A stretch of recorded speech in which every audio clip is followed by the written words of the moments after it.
Olá, querido, olá, querida, seja bem-vindo a mais um estudo do livro do Apocalipse. Espero que você esteja bem.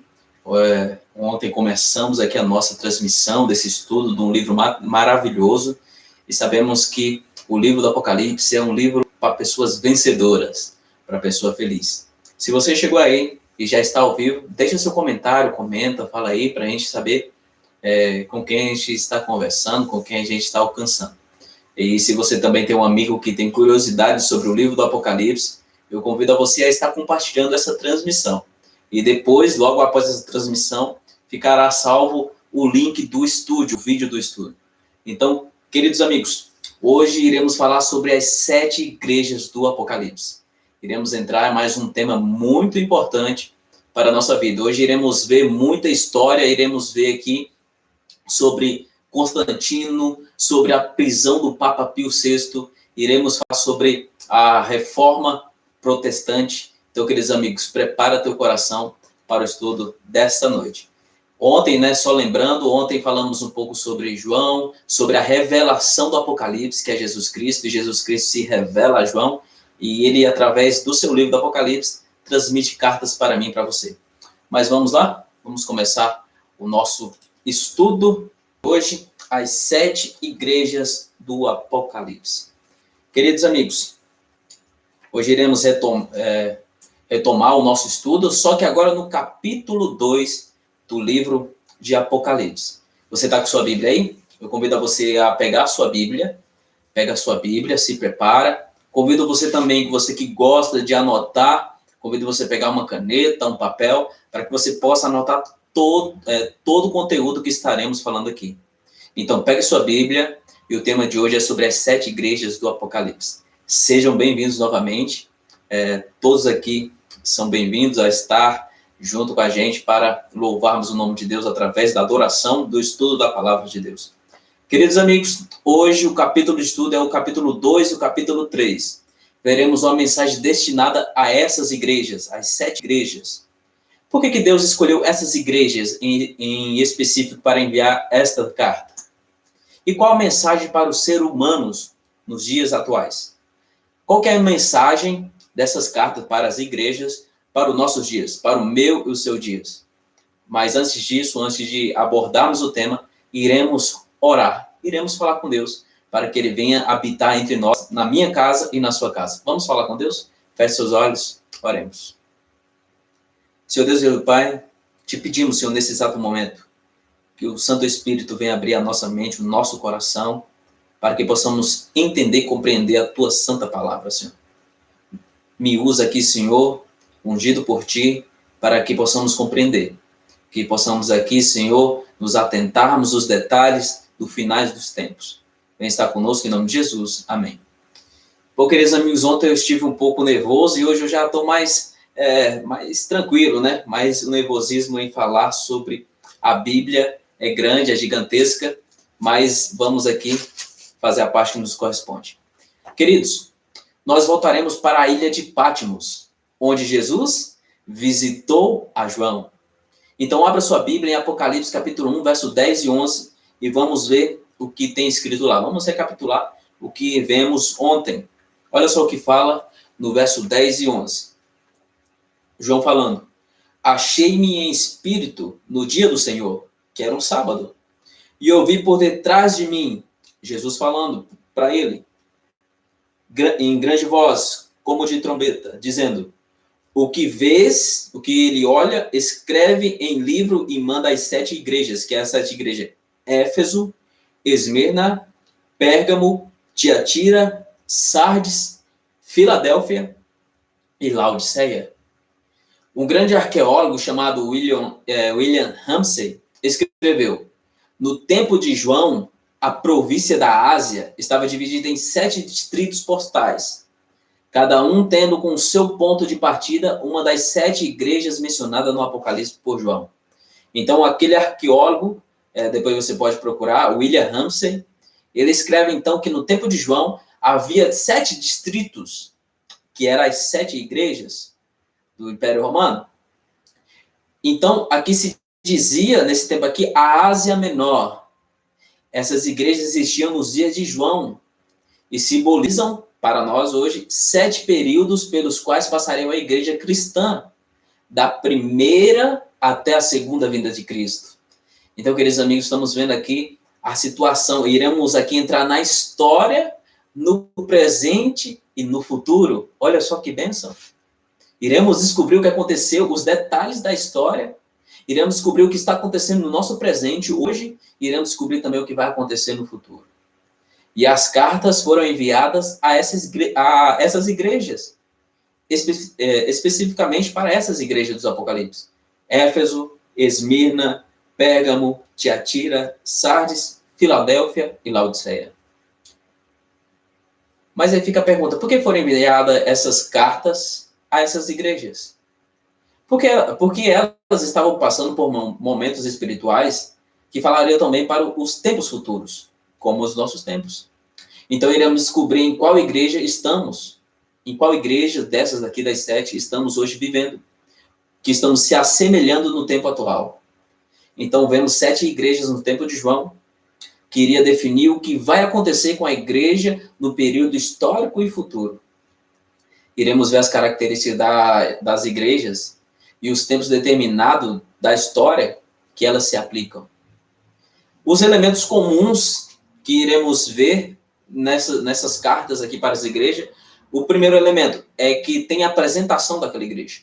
Aquela igreja é apresentada, veremos um elogio para aquela igreja, veremos também uma reprovação, também um conselho e uma promessa para cada igreja.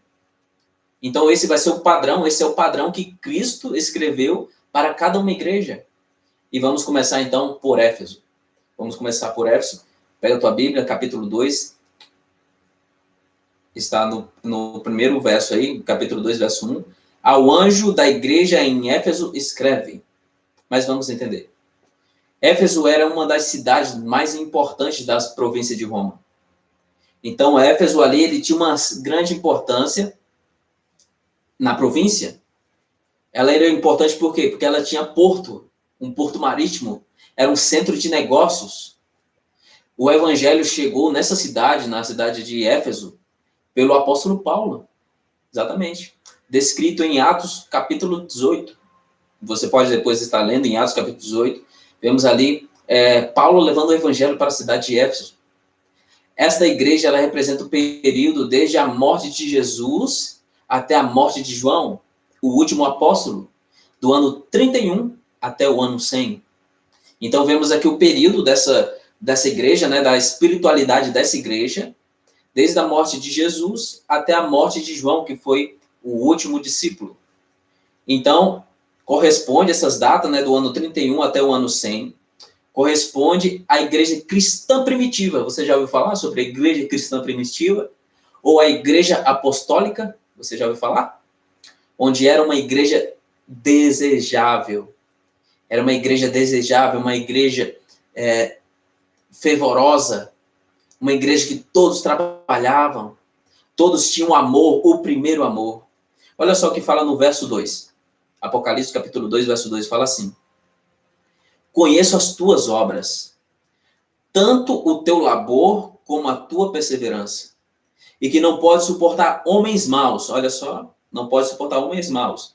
E que puseste à prova os que a si mesmo se declaram apóstolos, e não são, e os achastes mentirosos. Queridos, aqui fala que a igreja de Éfeso, ela não pode suportar homens maus. Em Atos, Paulo dá uma advertência sobre o docetismo e o agnosticismo. Em Atos, capítulo 20, olha só, capítulo 20, pega a tua Bíblia, em Atos, capítulo 20, está um pouquinho para trás aí. Atos 20, versos 29 e 30, que fala assim: eu sei, Paulo falando, eu sei que depois da minha partida, entre vós penetrarão lobos vorazes, e que não pouparão o rebanho, e que dentre vós mesmos se levantarão homens falando coisas pervertidas para arrastar os discípulos atrás deles. Sabe, queridos amigos, o que começou a acontecer? Começaram a entrar filosofias. Começou a entrar a filosofia de Platão sobre uma vida aqui, uma vida de espírito. Começou a entrar filosofia. A filosofia estava entrando dentro da igreja. E os ensinos da Bíblia estavam sendo postos de lado. Então, vemos aqui uma advertência já. Então, Paulo começa a falar sobre os falsos apóstolos. Quando ele se retirasse da igreja de Éfeso, e iria entrar os falsos apóstolos. Mas João, ele sai da ilha de Patmos. João não morre em Patmos. Ele volta para Éfeso, para a igreja, onde depois ele falece. Depois de um tempo ele falece. Então, ali depois ele onde é considerada a igreja pura apostólica. João volta, começa novamente a falar, e ali vemos a igreja pura apostólica. Olha só o verso 3 que fala. Apocalipse capítulo 2, verso 3. E tem perseverança, e suportaste provas por causa do meu nome, e não te deixastes esmorecer. Quantas provas? Quantas provas foram essas? Queridos amigos, as primeiras provas. Pedro e Paulo, eles foram mortos em Roma por ordem do imperador Nero. Pedro ele foi crucificado de cabeça para baixo e Paulo foi decapitado. Vemos também as provas que eles passaram, a destruição de Jerusalém no ano 70 por Tito, onde foi destruído o templo de Jesus. Lembra que Jesus havia falado que não ficaria pedra sobre pedra? Então, no ano 70, Tito, ele destrói o templo de Jerusalém. Também teve aprovação, as provas que eles passaram pelo Coliseu Romano. O Coliseu Romano foi ali finalizado e foi inaugurado por volta do ano 80, onde milhares de cristãos foram mortos. Então, queridos amigos, Éfeso, a igreja de Éfeso, foi um período difícil, um período de provas. Olha só o verso 4, fala assim: tenho, porém, contra ti que abandonaste o teu primeiro amor. Então, vemos aqui a reprovação. Então, Deus fala para eles voltarem ao primeiro amor, o amor dos apóstolos, a dedicação. Eles falam assim, ó, volta para o primeiro amor. Mas vamos para a segunda igreja. A segunda igreja é a igreja de Esmirna. Essa igreja, queridos amigos, representa o período desde a morte de João e até a assinatura do Edito de Tolerância de Milão. Você já ouviu falar? Então, começa ali no ano 100 e vai até o ano 313, onde é assinado um decreto ali, um decreto sobre a tolerância, onde aquele edito fala sobre que declarava o Império Romano que seria neutro, o Império Romano seria neutro em relação ao credo religioso, acabando com a perseguição. Então, do ano 100 ao ano ali, 313, o povo de Deus estava sendo perseguido. Estava sendo perseguidos, mortos, mas chega no ano 313, que é o final da igreja de Esmirna, profética, pelo decreto assinado ali. Olha só o que está escrito no verso 10 de Apocalipse capítulo 2. Fala assim, ó: não tema as coisas que tem de sofrer.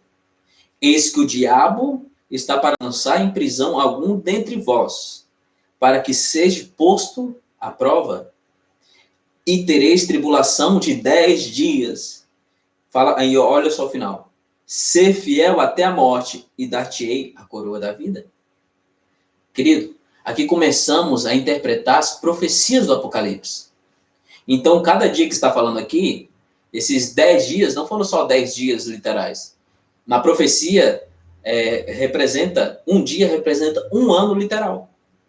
Então, se era 10 dias, mudando aí para um ano literal, foram 10 anos de perseguição. Então, foram 10 anos o povo de Deus sendo perseguido. Foi no tempo do imperador Diocleciano. O imperador Diocleciano, ele perseguiu. Então, no ano 303, esse imperador ele escreveu um decreto para fechar todas as igrejas e tomarem todos os seus bens.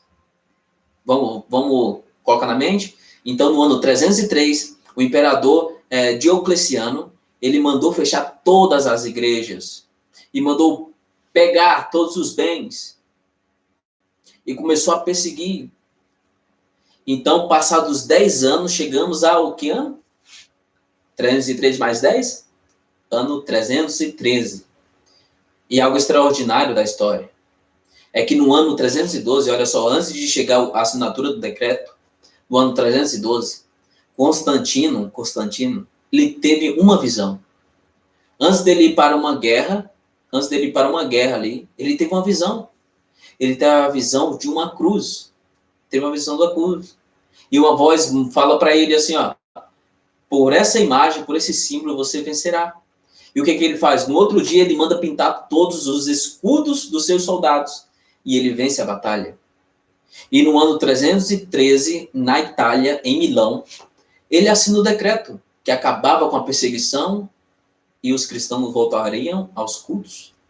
Olha só que interessante. Você vai ver que vai fazer sentido. Então, terminaria os 10 anos da perseguição de Apocalipse, do verso 10, que lemos aqui, do capítulo 2, verso 10. Então, se acaba a perseguição. E outro detalhe, depois de Constantino ter assinado, ele foi batizado. Ele foi batizado pelo Papa Silvestre, no século IV. E foi esse imperador que fez a união do império com a igreja. Olha só. Viu só como a história vai se encaixando com a profecia? Então, Constantino, depois de ter assinado, ele foi batizado pelo Papa Silvestre, no final do século IV. E esse imperador, ele uniu o império com a igreja romana. Com a igreja. Mas vamos para a próxima igreja, para a próxima carta. A igreja de Pérgamo. Essa igreja representa o período desde a assinatura do edito, né, onde que foi o edito? Em Milão. Desde do edito de tolerância até o início da supremacia papal. Então, essa igreja de Pérgamo, o tempo dela de duração foi do ano 313 até o ano 538. Onde no ano 538 começaria a supremacia dos papas. Como foi essa história? Que história é essa? Olha só, olha o verso 13. Pega a tua Bíblia, verso 13, fala assim, ó. Conheço o lugar em que habitas, onde está o trono de Satanás, e que conservas o meu nome e não negaste a minha fé. Ainda nos dias de Antipas, minha testemunha, meu fiel, o qual foi morto entre vós, onde Satanás habita. Mas uma grande pergunta, por que o trono de Satanás está em Pérgamo? Estranho, né? Falando aqui que o trono de Satanás está na cidade de Pérgamo. Porque a cidade de Pérgamo, ela é pagã, era uma cidade pagã. Porque ali havia várias religiões. Não só a cristã, havia várias religiões. Religiões que faziam adorações a outros deuses, fazia adorações às tradições. Por isso o Apocalipse, aqui na Bíblia, fala que ali era o trono de Satanás. Mas depois do decreto de Constantino, teve uma promulgação de que o cristianismo ali fosse a religião exclusiva do Estado. Então, quando Constantino escreve ali, ele dá o edito em 313, o cristianismo é a religião ali do Estado. Então, queridos amigos, a igreja, ela começa a perder o seu poder. Porque ela começa a ser influenciada pela sociedade. E de vez a igreja influenciar a sociedade ali, a sociedade de Pérgamo, a cidade de Pérgamo com as tradições, com as suas outras religiões, com as culturas, começou a influenciar a igreja. A igreja em Pérgamo. Mas aí vem a pergunta, mas como que o Império Romano deixou que os papas ficassem no poder? Depois vai ter a soberania dos papas. Mas como assim que o Império Romano perdeu força? Edgar Gibbon, não sei se eu estou pronunciando certo, Edgar Gibbon, um grande historiador britânico, ele fala das invasões das 10 tribos bárbaras. Você já ouviu falar sobre as 10 tribos bárbaras?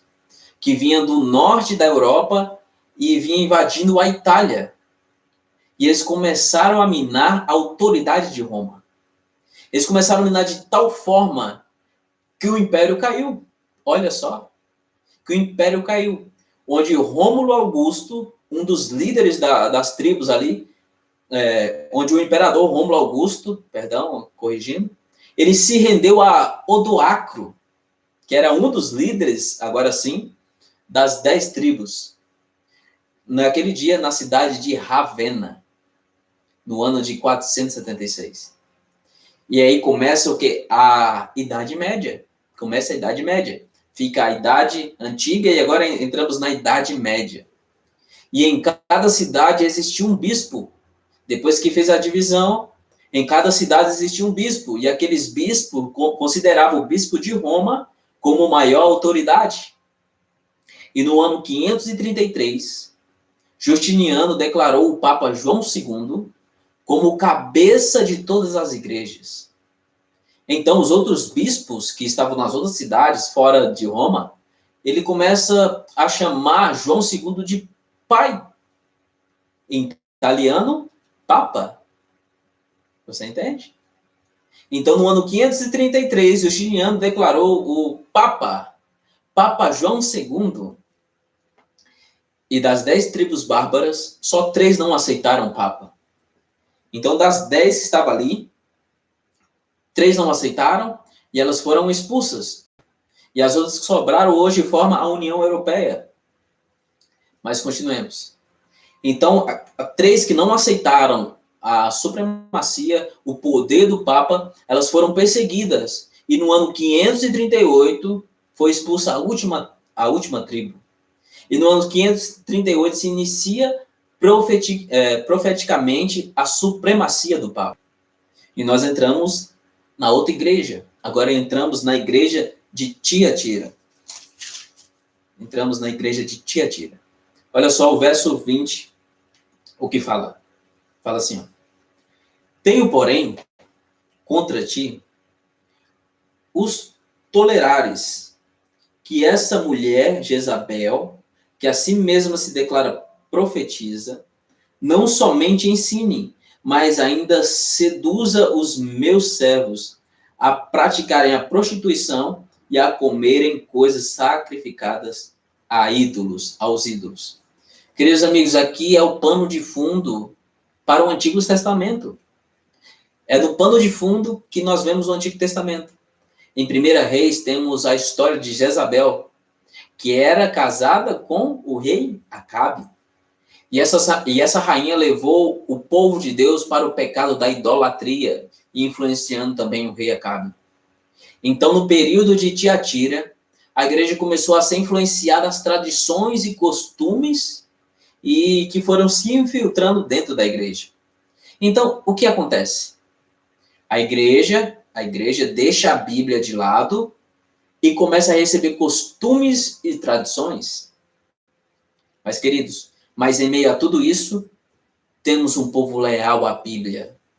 Exemplo, temos os valdenses. Os valdenses permaneceram leais, fiéis à palavra de Deus. Eles viviam isolados em montanhas, mas não se deixaram ser influenciados pelo mal e manteram a verdade intacta. Amém? Hoje você tem a Bíblia porque pessoas foram fiéis a elas e manteram intactas. Por causa disso, queridos amigos, por causa da sua fidelidade a Deus, a fidelidade à palavra de Deus, eles foram perseguidos e mortos. Mas o período de Tiatira se acaba no ano 1517 por Martim Lutero. Você já deve ter ouvido falar, né? Desse nome, essa coincidência. Então, em 1517, Martim Lutero começa a reforma protestante. Então, acaba ali o tempo de Tiatira. E Deus usa esse homem para restabelecer a verdade. Então, Lutero, ele começou a condenar a venda de indulgências. Ele começa a condenar a venda de salvação. Ele começa a condenar a venda de terrenos no céu. Sabe, ele combateu forte. E Deus esteve com ele. Então, chegado ali ao final desse tempo, chega o fim da supremacia papal e entramos na outra igreja. Agora entramos na igreja de Sardes. Essa igreja representa o período desde o movimento da reforma protestante até o fim da supremacia papal. De 1517 até 1798. Então, vamos ver lá. O que aconteceu nesse período? Olha só, capítulo 3, verso 1. Olha só o que fala. Capítulo 3, verso 1. Fala assim: ao anjo da igreja em Sardes escreve: estas coisas diz aquele que tem os 7 Espíritos de Deus e as 7 estrelas. Conheço as tuas obras, e tens nome de que vive e está morto. O que aconteceu? Houve um movimento contra a reforma. Houve um movimento contra a reforma, onde se perdeu ali forças, onde os reformadores ali perderam forças. E o que acontece? E a igreja voltou a viver de aparências. Olha o verso 3 do capítulo 3, fala assim: lembra-te, pois, do que tem recebido e ouvido. Guarda-o e arrepende-te. Porquanto, se não vigiares, virei como ladrão, e não conhecerás de modo algum em que hora virei contra ti. Então, queridos amigos, temos um conselho aqui para a igreja de Sardes. A igreja estava se corrompendo novamente. Mas olha só o verso 4 que fala: tens, contudo, em Sardes umas poucas pessoas que não contaminarão as suas vestiduras e andarão de branco junto comigo, pois são dignas. Queridos amigos, mesmo com a igreja corrompida, Deus tinha as pessoas sinceras ali. Olha só o que aconteceu, veja. Em 24 de agosto de 1572, houve um massacre de São Bartolomeu, em Paris, no dia de São Bartolomeu. Então, em 3 meses, cerca de 70 mil cristãos foram mortos. Isso tudo com apoio do Papa. Em Roma, no castelo de Santo Ângelo, eles comemoraram com os tiros de canhões as mortes dos cristãos, dizendo que era a morte dos hereges. E o que representa herege para os papas? Os que estudam a Bíblia. Mas por que isso?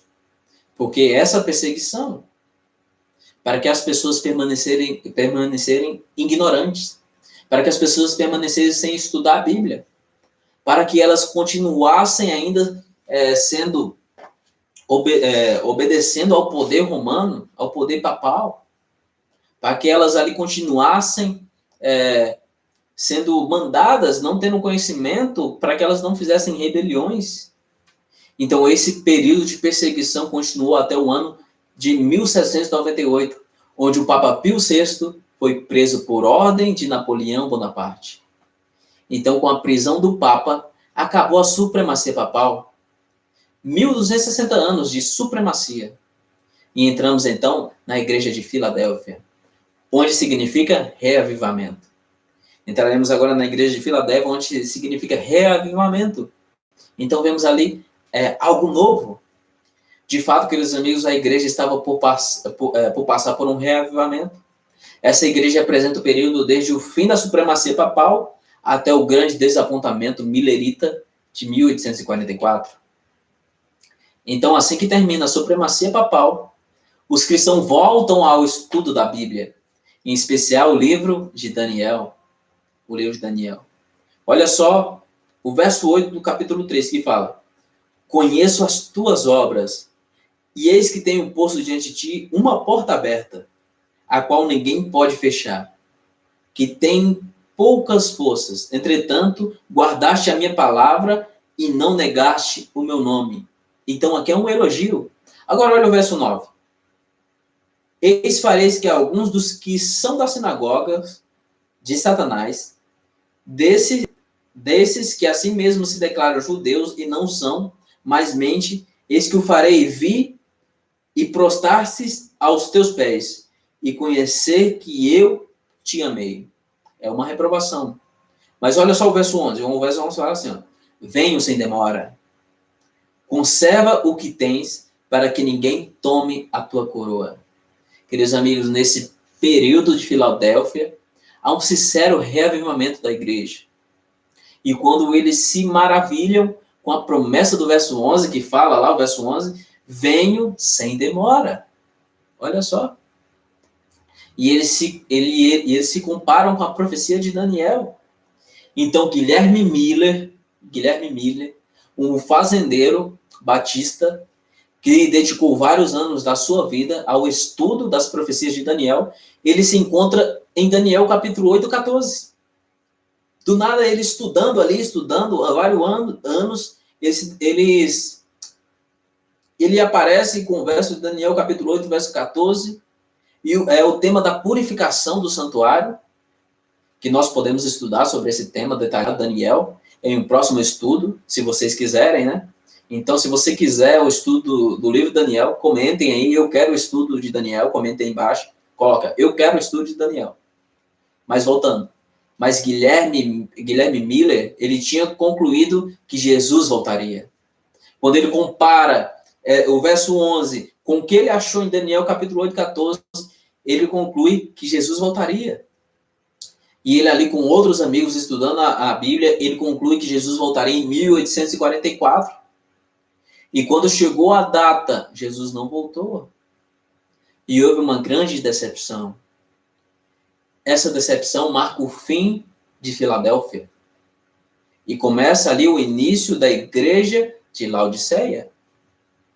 Então, Laodiceia, que significa povo e juízo.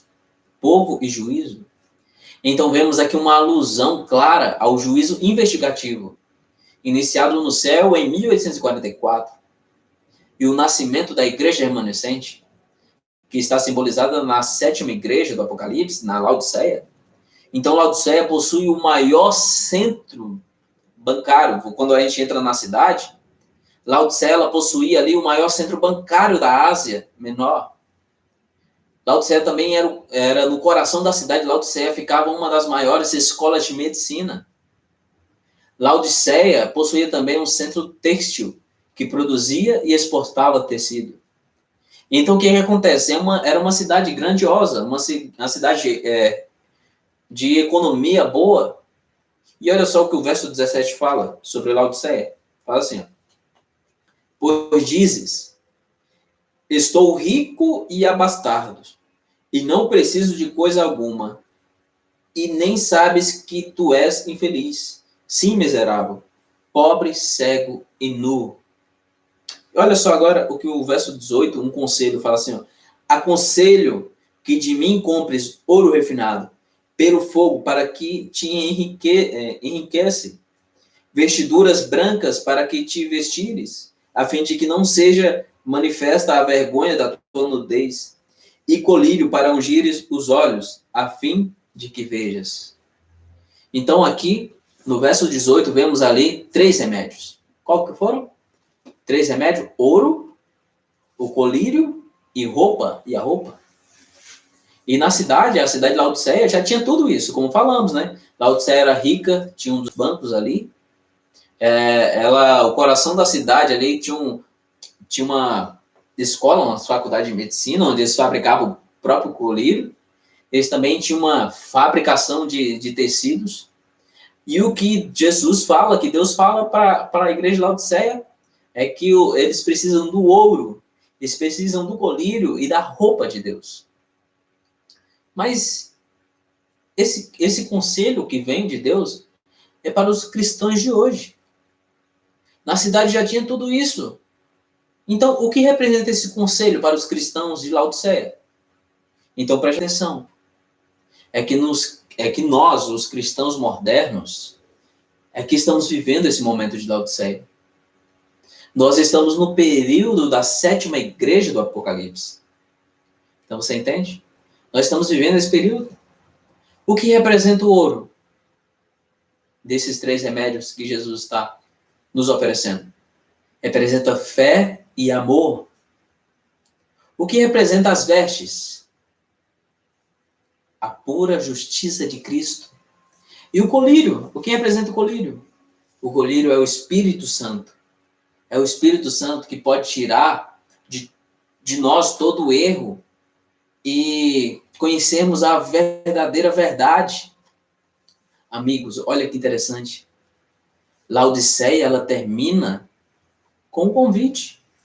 Laodiceia, ela termina com um convite para mim, para você. Olha só que interessante. Apocalipse capítulo 3, verso 20, fala assim: eis que estou à porta e bato.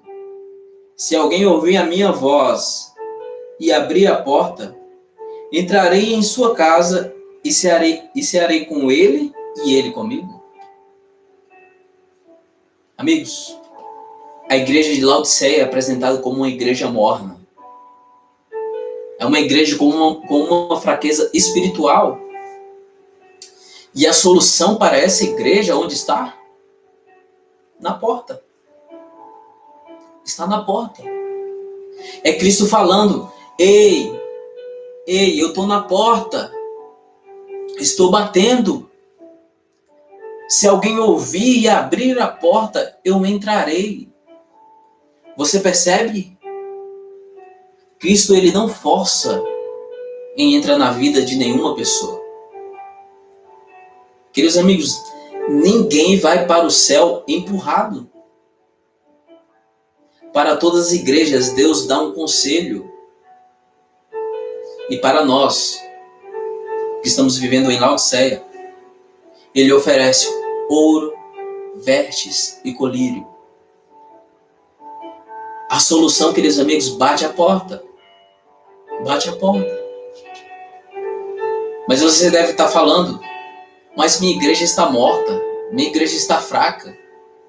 Queridos, isso é profético. Aí você, mais uma vez, dá desculpa: minha igreja não estuda a Bíblia. Amigos, é profético. Mas o conselho para você hoje é: você está em Laodiceia, mas não seja um laodiceano. Não faça parte da vida de Laodiceia. Não participe do que ela está se envolvendo. E qual é a solução? A solução está na porta. É Jesus. Mas existe uma preocupação. Deus ainda está batendo na porta do seu coração? Será que você ainda não permitiu Jesus entrar e ser a solução para a sua vida? Onde você vai se dedicar mais a estudar a Bíblia, em estar em oração, estar orando, voltando ao primeiro amor que os discípulos viveram. Mas a pergunta que temos que fazer todo dia, eu e você, queridos amigos, nós temos que perguntar todo dia: será que eu estou cumprindo a doutrina de Cristo, que é a sua palavra?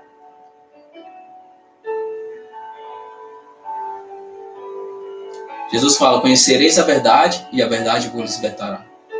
Mas nós temos que conhecer toda a verdade. Você entende? Não é só conhecer um pouco, é toda a verdade. Quando ele fala: conhecereis a verdade libertará, ele fala de toda a verdade. Não é só, é só aqui um pedacinho, é só o Novo Testamento. Não, é toda a verdade. Não é só um texto, é toda a verdade. Você tem se perguntado para Deus: será que eu estou sendo fiel a Deus? Queridos, temos que querer viver com Cristo. Nós temos que ter o desejo de pregar. Mesmo que sejamos perseguidos, mesmo que sejamos oprimidos pelos nossos princípios. Os apóstolos, os servos de Deus, foram perseguidos até a morte, mas eles não negaram. E eles receberão a coroa da vida. Mas eu te pergunto novamente: Cristo ainda está do lado de fora do seu coração? Será que Cristo ainda está batendo a porta?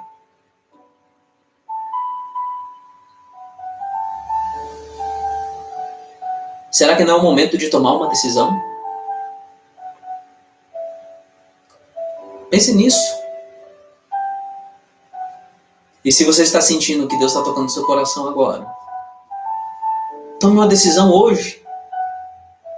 Fala: Deus, entra, habita no meu coração, transforma, me esquenta. Eu não quero ser mais morno. Eu quero viver um evangelho, um cristianismo verdadeiro. E pregue que Jesus breve virá. Você está feliz por conta disso? Então vamos falar com Deus. Feche seus olhos. Vamos falar com Deus. Senhor Deus, querido Pai, muito obrigado, Senhor, porque o Senhor está entrando no nosso coração. Que nesse exato momento nós permitimos que o Senhor entre, que o Senhor nos transforme, que possamos ser cristãos verdadeiros. Sabemos que estamos vivendo o tempo de Laodiceia e logo Tu voltará. Mas, Senhor Deus, nos ajuda para que não fazemos parte da cultura de Laodiceia, que possamos estar animados, cada vez mais pronto, disposto para a Tua obra. Senhor Deus, muito obrigado por ter conduzido a história até esse exato momento para tocar o nosso coração, para nos salvar. Vem estar conosco, é isso que te pedimos em nome de Jesus. Amém. Queridos, que Deus te abençoe. Espero que vocês tenham gostado do estudo. E você que chegou agora, o vídeo vai estar salvo, vai estar aí no YouTube. Aí você pode voltar e novamente ver, você quer ver alguns detalhes, fique à vontade. E se você ainda não é inscrito, se inscreva. E se você é inscrito, coloque aí o sininho para você receber em primeira mão todos os detalhes. Muito obrigado por sua participação. Que Deus te abençoe.